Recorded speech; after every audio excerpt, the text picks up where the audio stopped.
Et en attendant, la présidente de la PADAG, l'association, je vous le disais, des aidants et des accompagnants des personnes sourdes et malentendantes, est avec nous. Bonsoir, Stéphanie Prévost. Bonsoir, Madame Wéchoff. Bonsoir aux téléspectateurs. Et merci d'être avec nous. La vie d'un sourd, on l'a vu, peut être une vie d'isolement, de grande souffrance, du fait même de ce handicap qui vous coupe du monde. C'est le public de votre association. Votre mission est de les aider dans leur quotidien, notamment à l'école. Prenons cet exemple. Comment ça fonctionne ?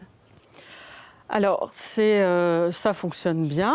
Il y a toujours des améliorations apporter de toute façon.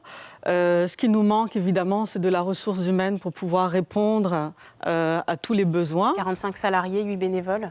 Alors, plutôt des salariés, des interprètes qui sont formés pour pouvoir répondre à la demande sur l'ensemble du territoire. Et donc, les personnes se déplacent auprès des personnes sourdes ou malentendantes ? Les personnes se déplacent auprès des établissements. Donc, on rencontre également des professeurs, les établissements qui font la demande aussi.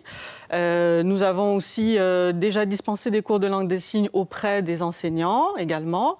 Donc, il y a un certain nombre déjà de petites pratiques qui sont mises en place pour accompagner et pour valoriser un peu cette langue des signes qui est un peu oubliée.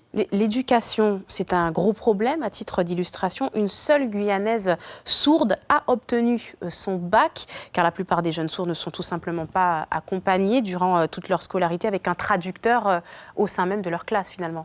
Exactement. Donc, nous avons besoin effectivement que des jeunes fassent le choix de devenir des interprètes en langue des signes. La PADAG souhaite faire évoluer son centre de langue pour pouvoir former justement les professionnels à d'autres niveaux de langue des signes et puis susciter des vocations et également former les sourds eux-mêmes puisqu'ils doivent se former dans leur propre langue pour pouvoir évoluer et donc comprendre les différents apprentissages aussi. C'est sans doute la première mission finalement, permettre aux sourds eux-mêmes d'être formés à la langue des signes. Exactement. Sauf qu'elle ne peut se conduire sans les professionnels sur place.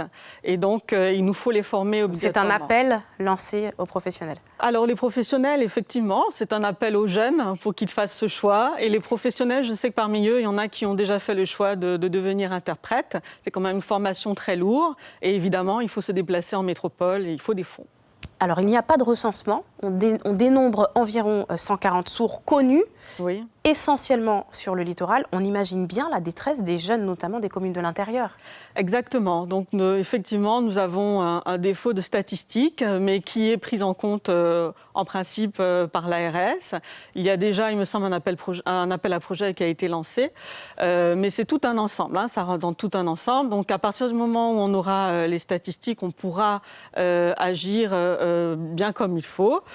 Simplement, pour le moment, nous avons mené une mission d'expertise avec un chercheur qui est rattaché à Paris 8 et à l'Institut national des jeunes sourds, de telle sorte à ce qu'ils puissent parcourir un peu le territoire et le Suriname et aussi le Brésil à la rencontre des personnes sourdes qui ne sont pas recensées. Il faut rappeler que le rôle de la PADAG depuis 30 ans est de permettre aux sourds et malentendants d'être accompagnés sur place. Exactement. Alors que jusque-là, jusqu'à cette période, ils étaient quasiment obligés de quitter la Guyane pour avoir un minimum d'accompagnement ? Oui, c'est la raison pour laquelle cette association a été créée il y a 30 ans.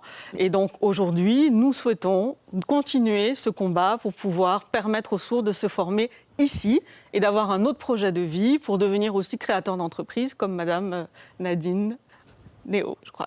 Celle qui a Mogé, tout à fait. Voilà. Mais est-ce que vous avez le sentiment que votre mission est vraiment remplie ? Est-ce que vous avez le sentiment que c'est bon avec la PADAG et ce type d'initiative ? On a besoin d'aide, on a besoin de fonds, on a besoin que les projets que nous avons posés soient acceptés par nos tarificateurs, par nos politiques aussi. Nous ne pourrons pas évoluer sans l'aide de l'État.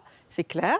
Nous avons déjà eu le prix des Assises des Outre-mer, donc on a un accompagnement. Simplement, évidemment, c'est toujours insuffisant. Et rappelons quand même que vous-même, Stéphanie Prévost-Boulard, êtes malentendante. Je suis malentendante. À 80%, et vous n'avez pas été formée à la langue des signes, ce qui est quand même assez surprenant. Non, effectivement, c'est un choix, je pense, de ma mère, tout simplement.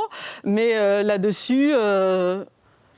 connaître son handicap, être formé pour son handicap, pour se sentir mieux, Il faut que ça se passe ici en Guyane et que ça soit possible. C'est le projet que nous portons en voulant faire évoluer notre centre de langue des signes. Voilà. Merci beaucoup Stéphanie Merci Prévost-Boulard d'avoir répondu à nos questions. Suivez l'info sur Guyana Première, télé, radio et Internet.